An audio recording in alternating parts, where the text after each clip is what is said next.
Биз бүгүн Разаков шаарына келдик. Разаков шаары бул мурдакы Исфана шаары. Тажикстан менен чектеш жайгашкан шаар. Разаков шаарында биз Марзия апа менен маек курабыз. Марзия апа көп жылдар бою энелер менен, балдар менен тынчтык куруу багытында аябай көптөгөн жумуштарды аткарып келген. Мен азыр Марзия апанын жанында турам. Марзия апа, айтсаңыз, айылда жашаган аялдар тынчтык куруу, тынчтык жашоону калыбына келтирүүдө эмне кыла алышат? Ошол тууралуу айтып берсеңиз, аялдар. Аялдар эми кадым-кадымдан негизи аялдар тынчтыктын сактоочуларынын бири эсептелген. Себеп дегенде биз укканбыз, окуганбыз дагы кээ бир жерлерде согуш болгон, кадимки мезгилде дагы согуш майданына аял колу дагы курмал менен чыккан мезгилде согуш токтогон учурларны укканбыз да. Эми китептен окуганмын ушундай каарынан. Анан эл ушунчалык эненин тилегин туура кабыл алып туруп, ушу согуш токтогон экен да ушундай мезгилде. Бул дегени аял үй буланы тиреги, аял энени, баласыны, анан атасыны дайыма үйдө бурушуну каалайт да. Тынчтык дегени бул балдар дагы, ата дагы баардыгы үй булада тынчтыкта жашап атат. Себеп дегенде мамлекет бул кичкине үй буладан башталат. Үй булада тынчтык болсо, анан мамлекет, анан мааллада, анан айылда, анан районда, областта, анан бүт республикада тынчтык болот. Ошондуктан бул жумушта аялдар негизги бир ролду ойнойт деп айтсам ката болбойт. Азыркы учурда ушул кечээки болуп өткөн окуялардан кийин да аялдардын ушул жашоону калыбына келтирүүдө кандай жумуштарды жасап келе жатышат эми сиз билгенден? Мен аялдар кеңешинин мүчөсү катары ушу райондук аялдар кеңешинин мүчөсүмүн. Анан ушу кечээги болгон атын айтканга эм каалабай турган окуяларда аялдардын жүрөгү аябай сыздады да.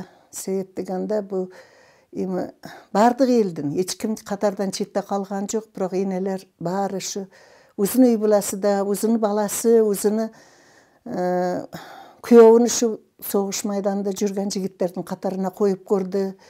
Анан кээ бир кыйрап калган үй булаларны, үйлөрүн курганда өзүнүн үйүнү, өзүнүн жашоону көзүнүн алдына келтирди.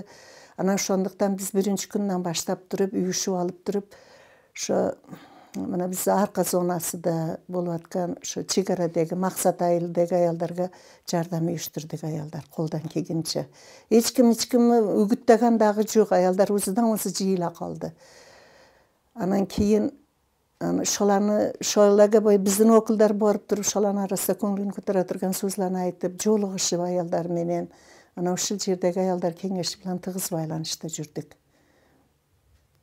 Эми тынчтыктын анан бир кайрылуулар болгондо дагы биз мындай тынчтык тарабыбыз аялдар деген максатта аябай көп мындай талкуулар болду да элдин арасында. Кимге керек ушу согуш, ким үчүн керек, эмне үчүн керек, ким пайда табат бул согуштан деген темада аялдар арасында аябай көп сөз болду.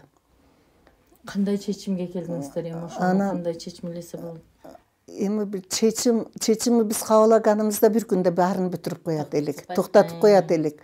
Бирок чын күнүмүздөн шуну токтошуну кааладык. Бир эле айттык, мындан эч ким өтпөйт. Эч ким эч качан согуш болгондо эми бу Токайга өтүп кетсе, ол курук баары күйүп кетет деген сөз бар да элде.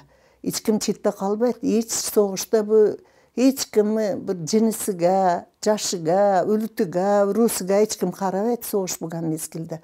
Ошондуктан биз буну токтошуну эле кааладык биринчи кезекте. Анан ушу согушу баштагандарга Кудайдан инсап тиладык. Ошолордун дагы энеси бардыр, балдары бардыр. Кандай ушунга көңүлү барып, ушунчалык тынч жашоодо жүргөн элди кыйратканга кандай көңүлү барды деген. Ошону эч бир кандайдыр бир бүтүнгө келе алмадык да ушу темада. Кандай кишилер шуну баштады деп.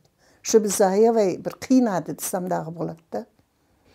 Ушундай конфликттерди болтурбоонун жолдору барбы эми? Конфликттерди болтурбоонун жолу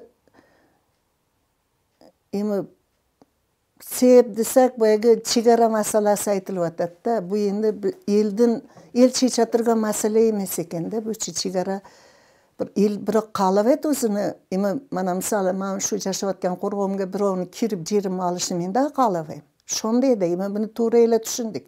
Бирок туура чечим чыгарылса, анан мураса билан, мамиле билан жашаса эл ушундай конфликтлер чыкпайт деп ойлоймун да. Мына азыр жакшы аракеттер болуп атат. Өткөндө кубанып эле калдык, угуп 150 километр чечилди, протоколдор түзүлдү деп Ала Тоодан эле угуп аябай кубандык да. Уже эми жакшы кадам ташталып атат. Ушу бүтсө эле деп турабыз да. Бүтсө эле чегара маселеси чечилсе, ошондой конфликттер болбосо экен деп. Бирок энди манандай дагы немелер бар. Бытовой нема деп коет да, буну суу маселеси, кээ бирде суу боюнча коншу дагы урушуп калат, ака-өкө дагы бир келишпей калат кирай болсо. Ундай маселелерни мамлекеттик эл бири-бири менен урушуп атат деген деңгээлге чыгарбастык керек да. Буну ушу жер-жеринде эле чечип коюш керек. Айылдарда азыр көпчүлүгү таштап кетип калып атат да. Шаарга кетип калып атат, башка жактарга кеткендер бар, иштегени кеткендер бар, башка жактар жашайм деп кеткендер бар. Ошону элди кантип кармап калса болот? Эми ушу таштап кеткенге биринчи себеп жумушчу орун аз болуп атат да айыл жеринде. Мына жакшы бир мамлекет тарабынан кайтарымсыз 100 миңден акчалай берип туруп бир канча жумушчу орундар түзүлүп, кээ бир үй бүлөлөр өзүнүн турмушун оңдобаганын көрүп атам да телевизордончу. Эми бу элдин баардык катмарына буну жеткириш дагы аябай кыйын сөз. Ошондуктан ошондой бир иш билген адамдар ишчи орун түзсө, айылда кайра иштете турган бир завод, фабрикалар, ошондой жумушчу орун эле түзүш керек деп ойлоймун да. Ошондо жаштарга мына жерде иште, каяка барасың деген сөздү айта албай кейде энелер дагы күтүп турат да, бала каяка барып иштейт деп. Иш жок. Иштен айта албайт да ошо. Айта албайт. Барба, мына жака барып иште дегенге сунуш кыла турган бизде эми бар жумуш. Азыр мына мисалы бош турган орун ушу шаарда табылабы жумушчу орун? Табылбайт да, айта алам бу сөз. Ана ошондуктан эми жаштар эми буну баары жумуш кыдырып кетип атат деген ойдон алысмын. Кээ бир ола жөн эле Россияга барып иштеп келем деген ойда тиякта азсан эле акча табылат деп ойлагандар дагы бар. Или Россия, или каяка барса дагы. Бирок негизи жумушчу орун аз болуп атат. Анан кесипке даярдоо дагы көбүрөөк көңүл бурушубуз керек. Мамлекет тарабынан балдарды кесипке даярдаш керек да. Көбүрөөк мындай бизнес эле болуп калды да, ким жаштар менен сүйлөшсөң, баардыгы ушу бизнести ойлоп турат да, кантип акча табасың десең эле магазин алсам, столовый, кафе иштетсем, эч ким айтпайт. Мен мисалы сварщиклар аябай жакшы кесип. Мана күйөөм куруучу. Өзү кирпич кылыш керек бир жерге ушун жакшы өрө турган устаны таба албайбыз конумуздагидей. Жок. Боягыдай Россияга барып самоучкалар бар, улар профессионал деңгээлде эмес. Ошондой элге кирай болгон кесиптерди көбүрөөк даярдашка көңүл буруш керек. Ошондой деп ойлойм. Ошондо жаштарыбызга жумуш болуп калат. Мына аябай курулуштар көп болуп атат элде. Кайсы бир көчөгө кирсеңиз курулуш бар, байкаган болсо эле. Азыркы эмеде чындыгында келип биз Разаков шаарында дагы аябай көп курулуштарды көрдүк да. Буга чейин келгенибизде эч ким жоктой сезилди эле. Азыр ушул атмосферада элдин ою кандай, эми элдин көз карашы, ушу көйгөйлөр чечилди деп уже мындай курулуштардын башталыштарына эмне себеп болду? Ушу элде ишенич пайда болду эртеңки күнүгө. Эртеңки күнгө ишенич пайда болду. Эми мына тажик-кыргыз чегарасындагы маселеден кийин ушундай эч ким эртеңки күнгө ишенич дагы калбай калды эле да. Кандай болар экен деген ойдо калдым. Анан мамлекетибиз тарабынан жетекчилерибиз, президент баш болуп туруп, эл ишендире алды, инендире алды да эртеңки күнүгөчү. Элде анан ишенич пайда болду. Биз даже уктук элден. Эми үй салыш неме кереги бар, ремонт кылыш эмне кереги бар дегендей ойланы эми угуп калдык эле. Башында? Башында. Ошондой болду эле. Эми чыныгы бул кандай жашырын эмес да. Бирок азыркы күндө элдин маанайы жакшы, элдин бийликке ишеничи пайда болуп атат.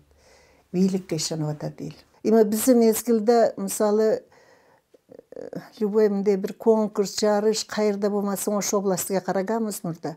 Ушу лейлектин аброю үчүн бардыгыга туруп бергенбиз да керек болсо. Биз ушу мисалы аракет кылганбыз. Ошондой патриоттук сезим аз болуп атат. Эмнеден кетирип коюп атабыз билбейм. Мектептерде дагы көңүл буруш керек. Мен айтып жүргөнмүн, жумуш мезгилинде дагы балдар өзүнүн жерин, туулган жерин сыймыктануу менен сүйүш керек да. Анан ушу элим, жерим деп мисалы кайерде, кайсы жакта иштебесин балдар сенин туулган жериң, сенин элиң, сенин жериң деген түшүнүктү балдарга бериш керек.